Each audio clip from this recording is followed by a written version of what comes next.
poquito de resumen. Nos habla del capítulo 23 del libro de Profetas y Reyes, el cautiverio asirio.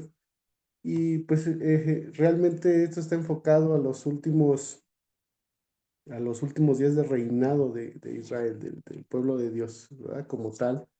Y nos habla de los años finales, ahí no nos dice el libro, dice los años finales del malhadado reino de Israel se vieron señalados por tanta violencia y derramamiento de sangre. Durante más de 2 siglos, los gobernantes de las 10 tribus habían estado sembrando vientos y ahora cosechaban torbellinos. Y dice ahí que un rey tras otro perecía asesinado para que otros ambiciosos reinasen. Y vemos que eso, si lo vemos hasta ahora, pues ha sido el tenor de lo que es la vida terrenal, aunque hoy no se habla de reyes o reinados, pero se habla de países, de presidentes, gobernantes, donde el poder es simplemente un hecho que no pueden controlar, ¿verdad? Que es que todos ambicionan el poder no nada más ya económico, sino también el poder territorial o en este caso, pues hasta de la misma milicia, ¿verdad? Pero bueno, la narrativa nos lleva a que podamos entender que había ya un desprendimiento, digamos que una separación entre Dios y su pueblo, donde ya los, digamos que los pobladores, aquellos del pueblo de Israel, ya tenían otros dioses, ya no iban intencionados a buscar la dirección de Dios, sino pues se dirigían conforme a lo que ellos necesitaban y las creencias que habían estado ahí, ¿no? Todo, dice ahí, todo en un principio era desechado y los que debían haberse destacado delante de las naciones de la tierra como depositarios de gracia divina contra Jehová prevaricaron. Ahí nos los dice en el libro de Oseas 5:7, donde pues aquellos que tenían, yo lo puedo ver así directa y para otros indirectamente, pero pues la verdad que sí es muy directo. Bien dicen que Dios pone reyes y quita reyes, donde estos personajes tenían, sí, que destacarse, pero no por el poderío, sino por lo que Dios hubiera hecho por su pueblo, ¿no? Por cómo Dios hubiera actuado, cómo Dios actuaría durante su pueblo, y esos reyes tenían que destacar eso ante ellos: amor, misericordia, bondad, preocupación, ¿no? Porque el pueblo estaba ahí, pero pues nos habla que unos contra otros estuvieron ahí, dice, prevaricaron unos contra otros. Mediante las reprensiones más severas, Dios dice que procuró despertar a la nación impenitente y hacerle comprender su inminente peligro de ser destruida por completo. Y esto lo hizo mediante Oseas y Amós. Envió mensajes uno tras otro a las 10 tribus que conformaba para instarlas, perdón, a arrepentirse plenamente y para amenazarlas con el desastre que resultaría de sus continuas transgresiones.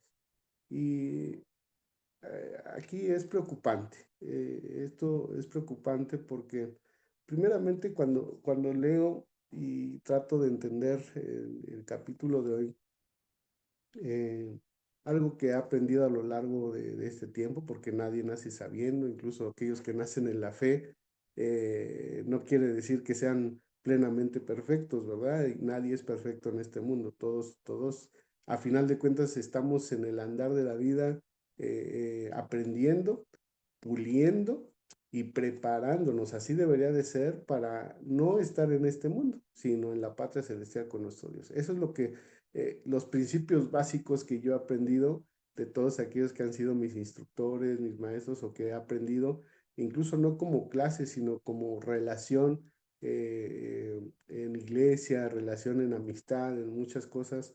tenemos que siempre estar preparando nuestras vidas hacia el reino celestial. Eso es primordial, ¿sí? Pero fíjense que hay una palabra aquí que me machacó la cabeza, porque yo recuerdo bien que un pastor dijo que Dios nunca castiga. Y la verdad yo abrazo esa idea porque Dios no castiga. Yo digo que al momento de decir literalmente Dios castiga, estamos hablando entonces de un Dios prepotente, estamos hablando de un Dios inconsciente, en cuanto a que si no se hace su voluntad, entonces ya me enojo y ahora sí no. Vamos a hablarlo así muy infantil, retiro mis canicas y me voy, ¿no? Simplemente Dios no es de que castigue. Recordemos que desde que Adán y Eva pecaron, nosotros, todos los que vamos descendientes de ellos hasta ahorita, nacemos en pecado. Somos pecadores. ¿Ok? ¿Y el pecado qué es? El pecado no es directamente que te hayas matado, sino que transgrediste la ley. Transgredes la ley. Y la paga del pecado es la muerte. ¿Ok? Entendiendo este principio, entonces cuando les vuelvo a leer que Dios mandaba un mensaje tras otro a las 10 tribus de Israel para instarlas a arrepentirse plenamente. Y dice aquí, para amenazarlas con el desastre que resultaría de sus continuas transgresiones. Amenazar. Si hoy te digo la palabra amenazar, para ti es algo ofensivo. Es algo que te puede, que incluso puedes decir, a mí el hermano no me amenaza, ¿no? No somos iguales y yo también puedo y le respondo.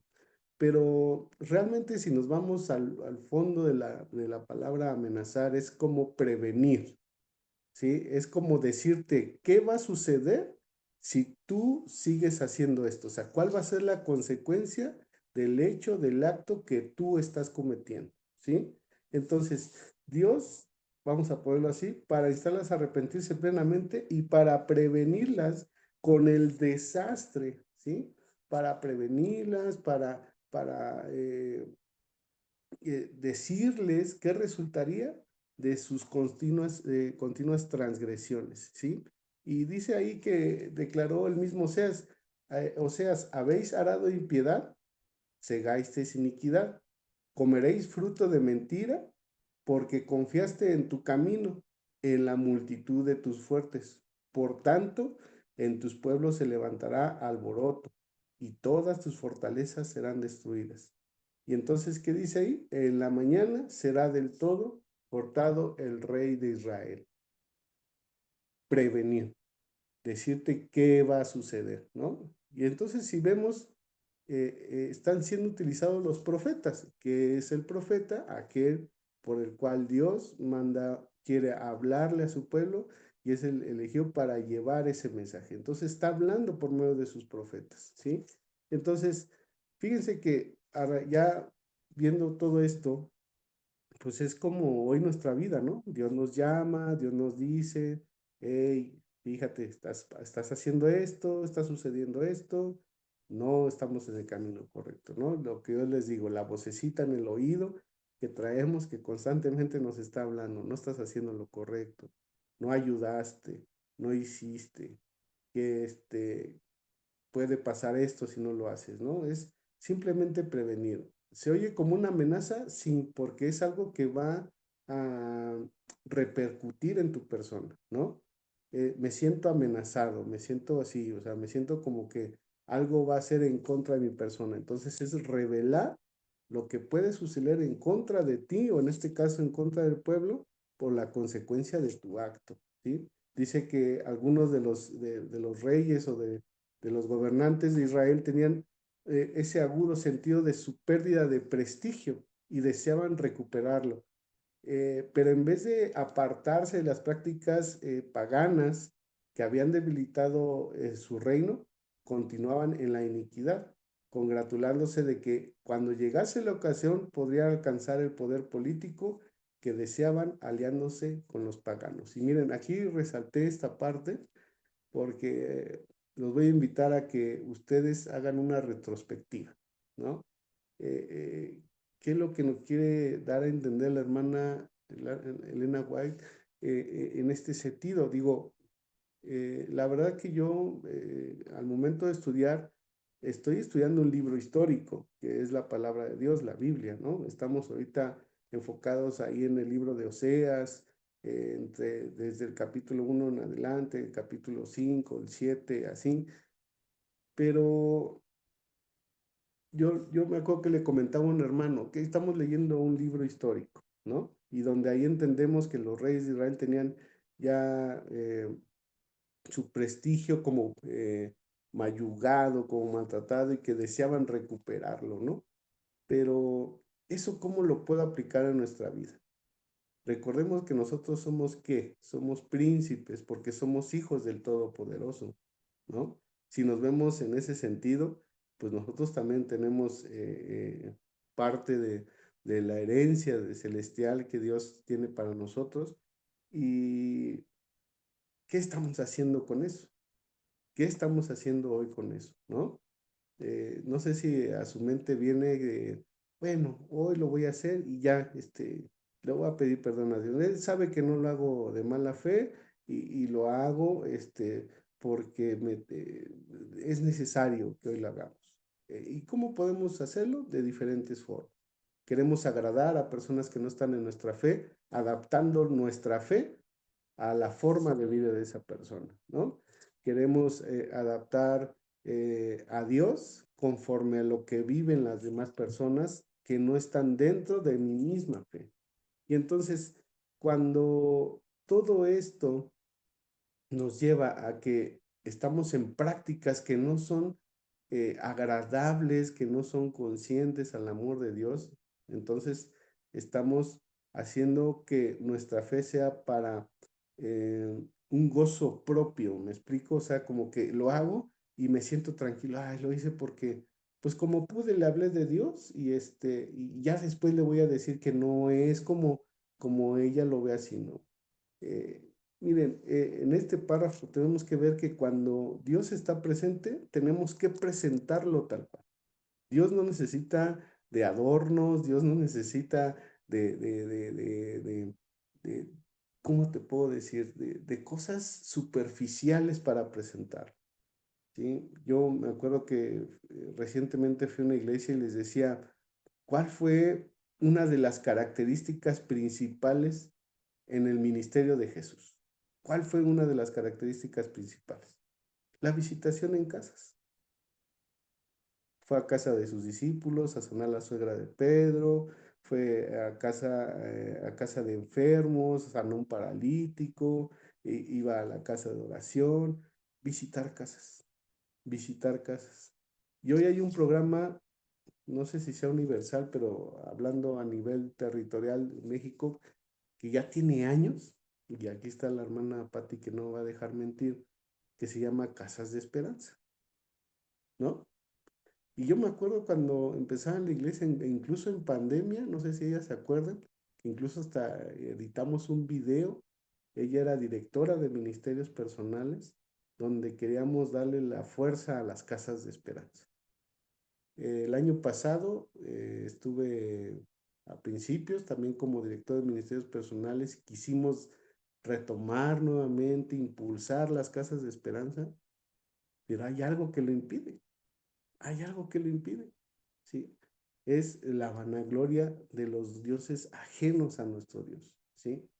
Queremos recuperar una feligresía o queremos recuperar nuestra dignidad como dirigente, pero siguiendo los pasos de la iniquidad, ¿ok? Siguiendo, adorando otras cosas antes de adorar a Dios.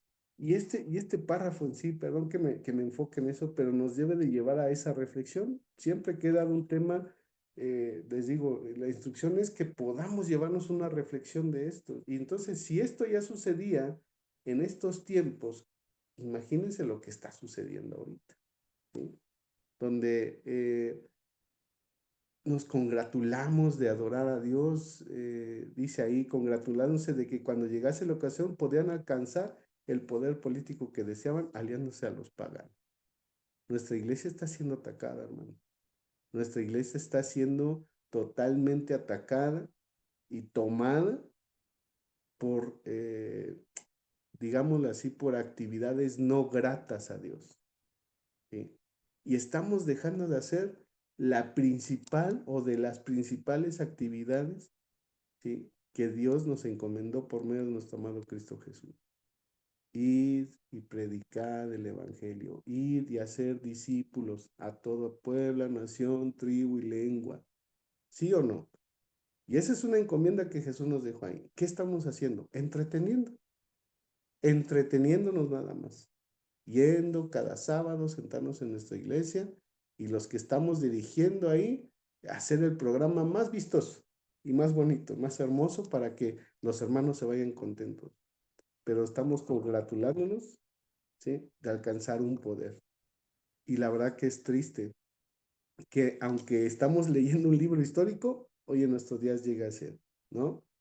Y bueno, cierro un poquito el comentario en este caso, porque también tenemos llegado a la reflexión de que muchas veces inconscientemente estamos en esa relación pagana, creyendo que nosotros estamos eh, reflejando, compartiendo al Dios verdadero. Y lo único que estamos haciendo es adaptando a Dios a lo que esa persona necesita, a lo que esa persona que hoy queremos que se bautice o está recién bautizado o lo que sea, acepta a Dios de alguna u otra manera.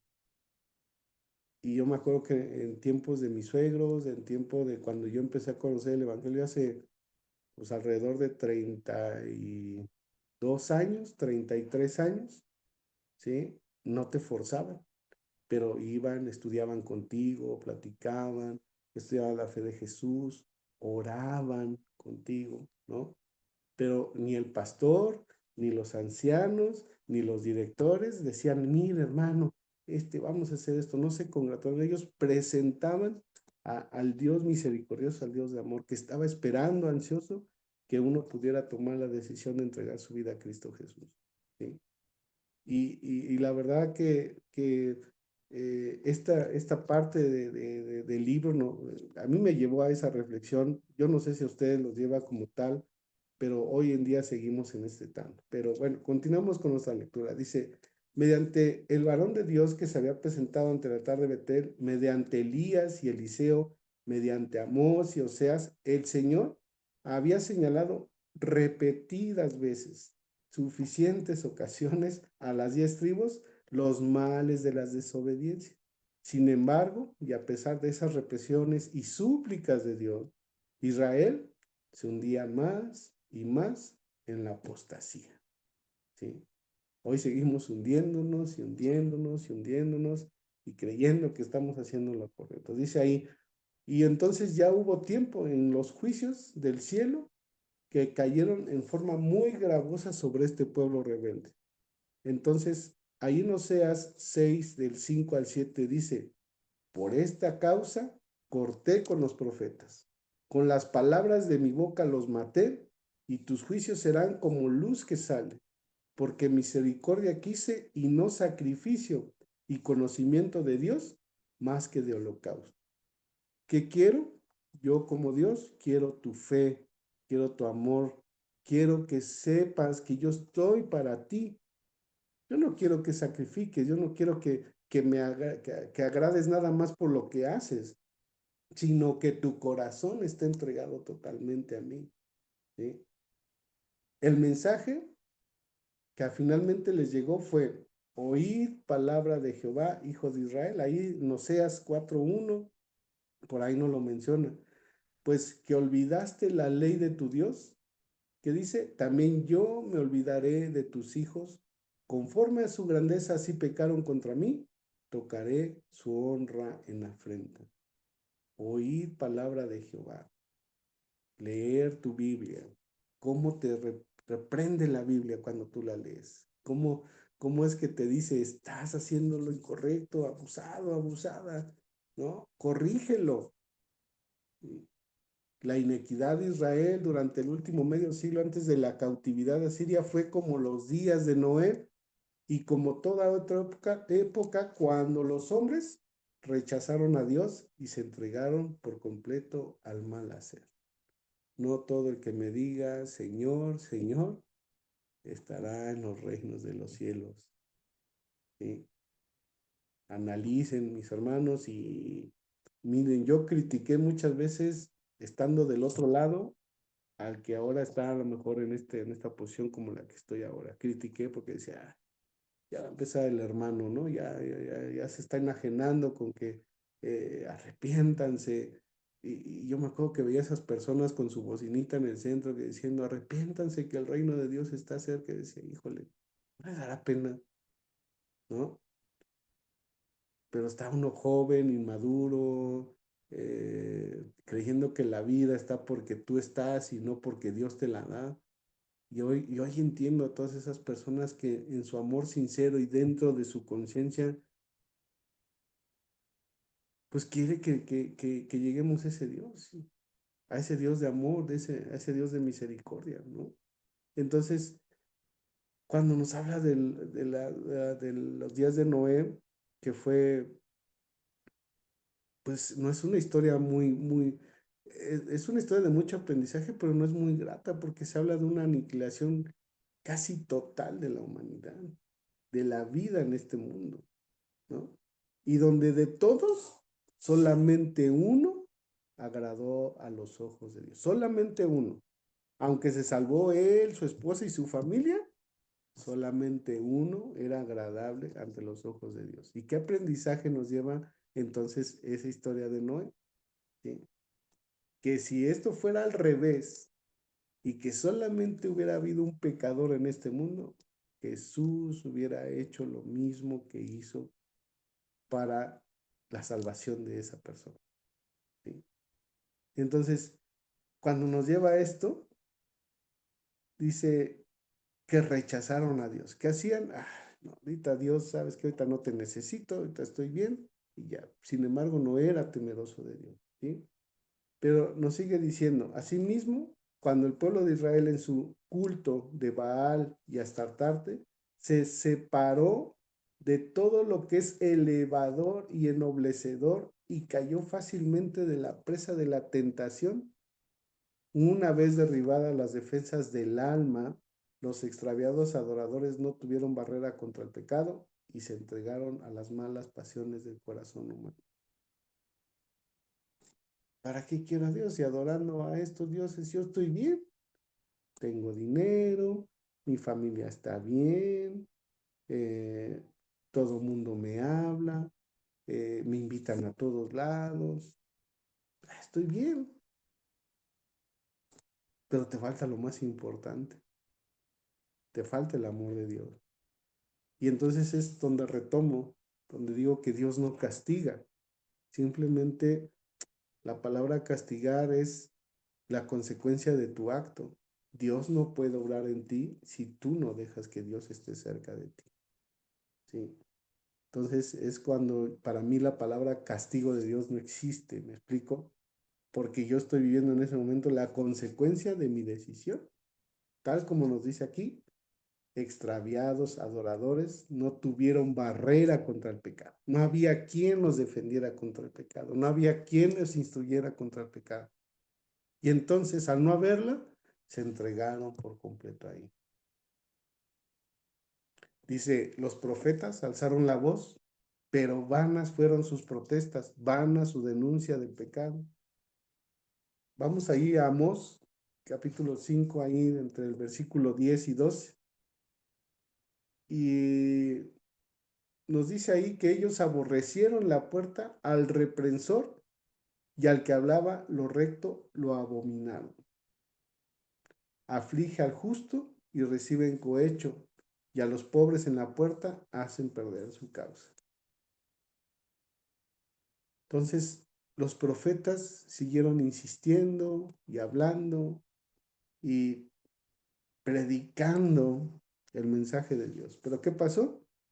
Aborrecieron, no quisieron saber nada, porque estaban bien, no les hacía falta nada. Satanás les daba lo que necesitaba: música, comida, eh, fortaleza social, lo que ustedes quieran, pero les faltaba algo muy importante: amor, amor, ¿sí? Tales fueron, dice ahí, algunos de los resultados que tuvo la erección de los dos becerros de oro de Jeroboam, si se acuerdan de esa historia, ¿va? La primera, desviación de las formas establecidas de culto, introdujo formas de idolatría aún más groseras, dice ahí la lectura, hasta que finalmente casi todos los habitantes de la tierra se entregaron a las seductoras prácticas del culto de la naturaleza. Dejaron de adorar a Dios conforme debe de ser la adoración y lo adoraban a su modo. Tuvieron dioses ajenos, ¿sí? Se entregaron a esas prácticas porque son bonitas, ¿no? Se ven hermosas, nos la pasamos a todo dar. Ay, hoy predicó tal pastor y no me dormía, que estuvo muy bonito, pero ¿escuchaste el mensaje?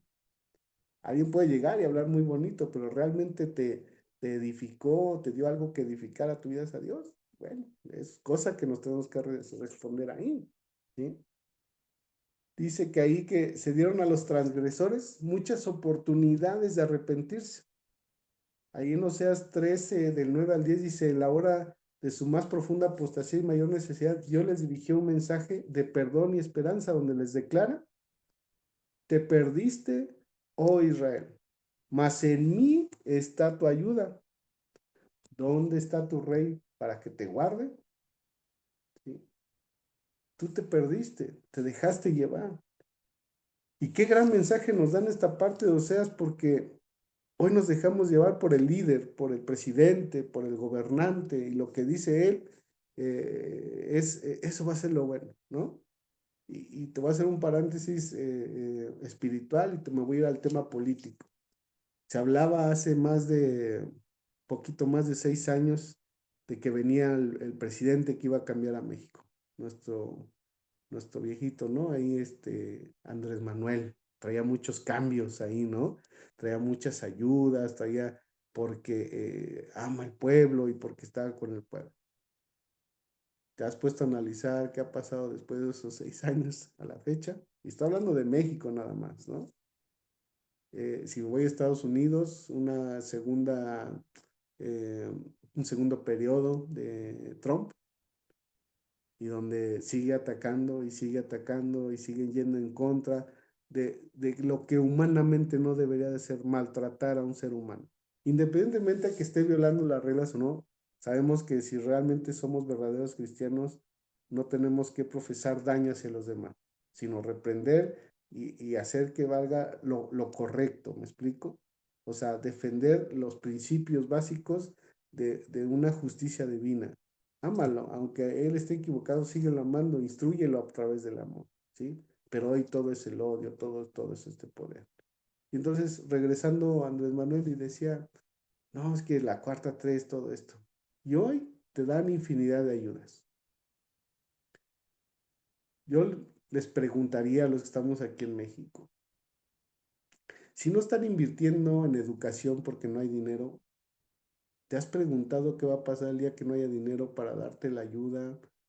Deja de los viejitos, que eso siento que sería la última, pero por ejemplo, de uniformes, de útiles escolares, de mujeres trabajadoras, mamás solteras, seguro de desempleo, todos esos piquitos que el gobierno da al pueblo son como migajas de pan hacia los que tienen hambre. Y lo digo con todo respeto porque digo, la mayoría de aquí ya pasamos por la temporada de la educación de los hijos, ¿no? Yo todavía tengo un hijo, ya pues, salió de la universidad, pero está estudiando su maestría.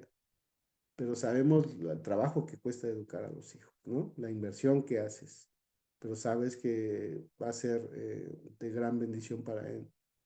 Y mira, hacemos todo, pero no buscamos la ayuda de Dios. Y te voy a decir una cosa, yo estaba preocupado todavía hasta ayer a las 9 de la noche que llegué a casa y le dije a Lili, le digo, es que me toca dar el tema mañana y no voy a poder porque tengo que estar a las 6, ya tengo que estar trasladando a la persona y entonces, ¿cómo le voy a hacer? Pues grábalo. Y entonces estaba yo, ¿qué hago? ¿Qué hago? Y entonces le dije a Dios, tú ayúdame. Yo estoy en la disposición de hacer lo que tú me pidas, lo que tú me ayudes, yo lo voy a hacer, por lo que tú me digas, ¿no? pero tengo este tema. Y después de 1 hora y cuarto, ya de afinar los últimos detalles del tema y ya dispuesto a grabarlo, porque lo iba a grabar, me llega un mensaje y me dice, mañana nos vamos un poquito más tarde, ¿no? Y entonces es cuando dices, toda la honra y gloria sea para Dios, porque cuando tú oras, Él te responde. Él contesta nuestras oraciones y te quiero dar ese ejemplo ahí. Entonces, cuando Él dice, mas en mí está tu ayuda, ¿cuántas veces realmente recurrimos a Dios? Solamente cuando estamos mal. ¿Y por qué no recurrimos a Él cuando necesitamos dirección? ¿Por qué no recurrimos a Él para saber en dónde tengo que invertir las bendiciones que Él me ha dado? ¿En dónde está el buscarlo a Él cuando no tengo mucho tiempo y no sé en qué involucrarlo? ¿Por qué no vamos a Él? ¿Sí? Dice, a los que habían perdido de vista el plan secular trazado para librar a los pecadores apresados por el poder de Satanás, el Señor ofreció restauración y paz. Yo te pregunto, ¿crees que Dios entonces siga castigando? Dios hoy en día nos tiene la solución más tranquila y más relajada. Ya no tienes que pagar tú nada. El precio del pecado ya está saldado. Ya lo pagó Cristo Jesús. ¿Qué es lo único que tenemos que hacer? ¿Qué es lo único? A ver, toda la mayoría de aquí son bautizados. ¿Qué es lo único que tenemos que hacer hoy en día para ser salvos? Es una pregunta básica. Tener fe, aceptar a Jesús, tal cual. Si yo acepto a Jesús, acepto la salvación, porque Él ya pagó ese precio, ¿sí? Entonces, dice en Amós 5:4, dice, buscad lo bueno y no lo malo, para que viváis. Si yo busco a Jesús, tendré vida eterna, porque así Jehová Dios de los ejércitos será con vosotros, como decís, aborreced el mal y amad el bien, y poned juicio en la puerta. Quizá Jehová Dios de los ejércitos tendrá piedad del remanente de José. ¿Sí? Orar los unos por los otros, ver los unos por los otros. Ama a tu prójimo como a ti mismo. ¿Sí? Buscad lo bueno y no lo malo. Entonces, esto ha pasado y lo dice ahí la lectura, de generación en generación ha pasado. Y sin embargo dice, el Señor tuvo paciencia con sus hijos extraviados y la sigue teniendo. Y aún entonces, frente a una rebelión desafiante, anhelaba revelarse a ellos, dispuesto a salvarlos. Dios está dispuesto a salvarnos. Pero dice, lamentablemente, la mayoría de los que escucharon estos mensajes se mantuvieron alejados de Dios. Entonces dice que las 10 tribus de Israel iban a cosechar los frutos de la apostasía que habían cobrado forma con la instalación de altares extraños hacia Betel y Dan, ¿no? No está muy alejado de nuestra realidad. Los castigos predichos quedaron suspendidos por un tiempo y durante el largo reinado de Jeroboam II, los ejércitos de Israel obtuvieron señaladas victorias, pero en ese tiempo de prosperidad aparente no cambió el corazón de los impenitentes. Así que finalmente fue decretado, Jeroboam morirá a cuchillo e Israel pasará de su tierra en cautiverio. Prevención. ¿Qué va a suceder si tú sigues en la inequidad? Bueno, pues va a morir tu rey, va a ser, va a ser quitado y tú vas a pasar a estar en cautiverio, ¿no? Después de ser libre, ahora vas a estar, ¿sí? Bajo el gobierno de alguien que ni siquiera reconoce a Dios. Entonces, estas palabras, dice, fueron pronunciadas contra las tribus apóstatas y se cumplieron literalmente. Pero la destrucción del reino se produjo gradualmente, o sea, poco a poco se fue degradando y al castigar, en este caso, al prevenir o al no poder actuar Dios y que las cosas sucedieran, el Señor tuvo misericordia y al principio cuando vino el rey de Asiria a la tierra, Manahem, que era en ese tiempo el rey de Israel, no fue llevado cautivo, sino que le permitió permanecer en el trono como vasallo de Asiria, o sea, permitió que entonces el pueblo de Dios entrara en cautiverio ¿sí? Y que ahora fuera ese vasallo, pero ¿por qué? ¿Cómo iba a ser? Por medio de impuestos. Ahora tenían que pagar un impuesto para poder vivir ahí, ¿sí? Y entonces imagínense, ya habían vivido después de ser libres, ahora iban a ser gobernados por gente que no, ni siquiera reconocía a Dios y que es más, ni siquiera se preocupaban por ellos. Y entonces el pueblo, lejos de arrepentirse del mal que habían ocasionado y que había llevado a la ruina a ese reino por medio de Manahem, dice que él continuó con los pecados de Jeroboam, ¿sí? Al que hizo pecar a Israel, de Pequia y Peca, sus sucesores, también hicieron lo malo ante los ojos de Dios, ¿verdad? El rey de Asiria invadió Israel y se llevó una multitud de cautivos de entre las tribus que vivían en Galilea y al oriente del Jordán. Que en ese caso estaban los rubenistas, dice ahí, los gaditas, ¿no? Y dice, el reino del norte o septentrional, como lo dice el libro, no se recobró nunca de este golpe terrible. El residuo débil hizo subsistir la forma de gobierno, pero este ya no tenía un poder. Pero en aquel tiempo de tristeza y angustia, Dios manifestó su misericordia. Ya estando ya de lleno metidos en la consecuencia, en la problemática, Dios todavía toma ese tiempo y se manifiesta. Y dio al pueblo otra oportunidad de apartarse de la idolatría. Dice que entonces en el tercer año del reinado de Oseas, el rey Ezequías comenzó a reinar en Judá y con toda la celeridad instituyó reformas importantes en el servicio del templo de Jerusalén.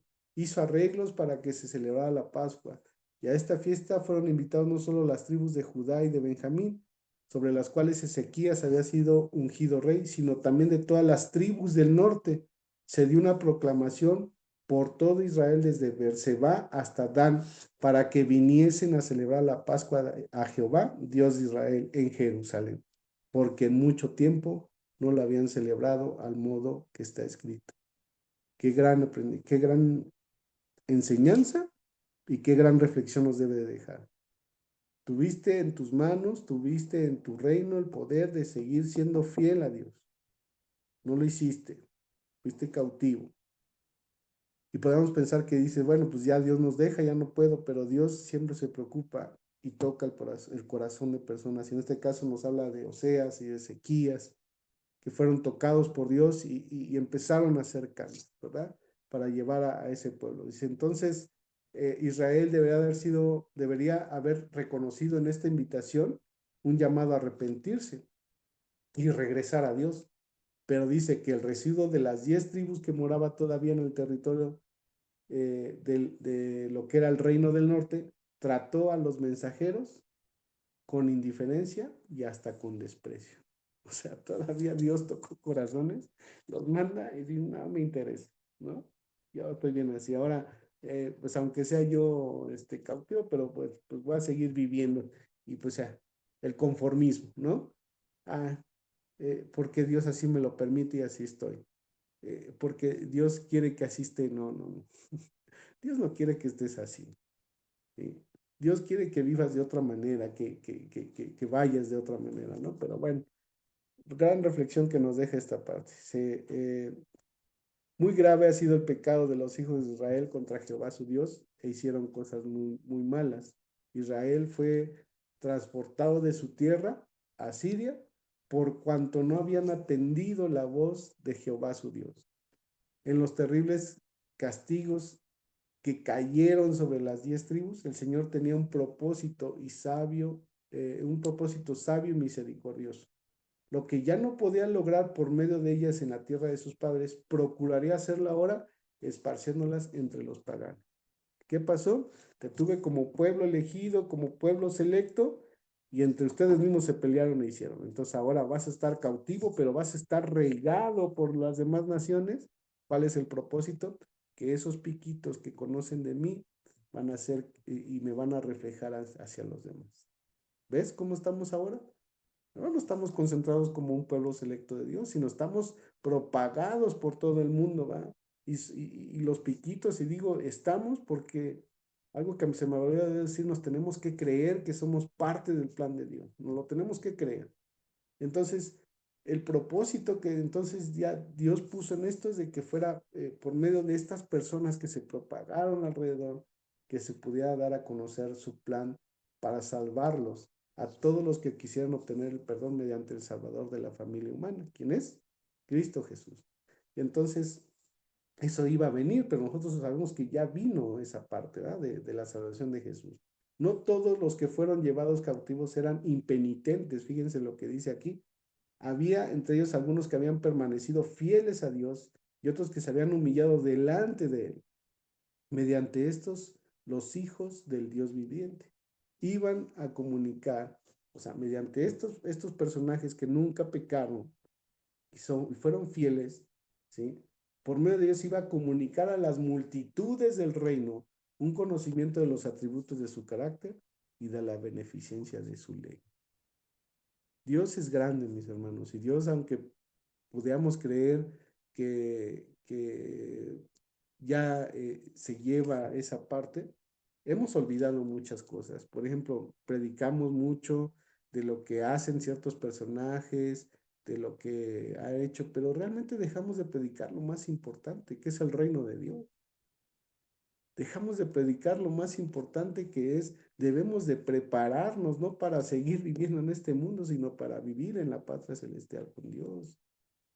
Dejamos de escuchar a Dios y nos ponemos a llenarnos el ojo de muchas cosas y de muchas cosas que no deberían de ser así.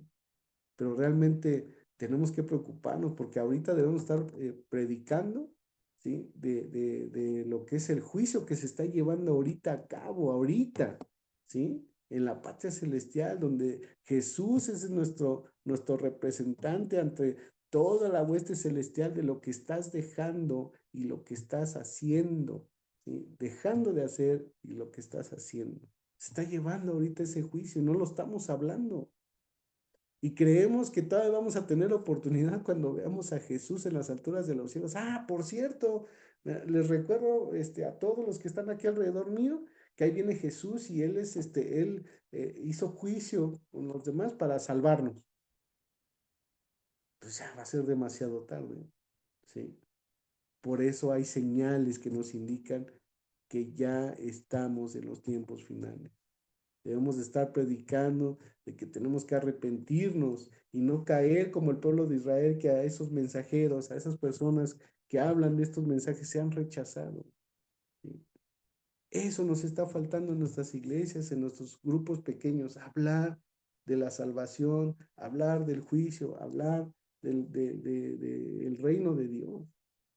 Porque todo esto, si tú lo ves, es volver al plan original de Dios, que es, ¿cuál es el reino de Dios? Ah, es que vemos que la Biblia dice que el Edén, y no era el reino de Dios ahí.